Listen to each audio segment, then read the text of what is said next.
Hozir mana kuxonniy mebelsini qilamiz biz. Bunaqangi P-образный bo'lib tushgan. Shu P-образныйga biz yevrozapil qilingan. Ikkita tarafdan bo'ladi. Shunda yevrozapil bu tarafimizda, ikkinchisi bu tarafda. Srazu kestirib olganmiz moyka bilan gazi joyini. Bularni roverga tayyorlagan, razmerlarini yozib, roverda qilib berishgan. Devorimizda 90 gradus yo'q, hech qanaqa. Shunga to'g'rilab, kesib, shablonlarni chiqarganmiz. Burchagimizda mana shu yerda ajoyib bir eshik qo'yamiz. Qo'ygandan keyin yo'llanadi. Uni bu to'g'rimizni hozir silikon qilamiz. Ikkinchi tomoni ham silikon qilinadi. Mana tegi qismini ko'rishingiz mumkin. Mana shu qadar 3 ta ochilgan. Bu taraflarimiz ham ochilgan.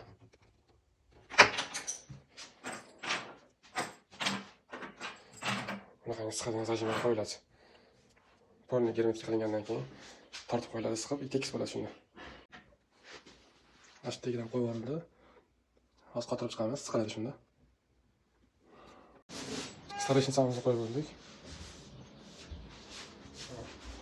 Stiklari bilan o'tgan yo'q, tekis chiqdi. Bu yo'llarini germetik qildik. Bu tarafini ham orasiga germetik qilingan. Usti sirliq.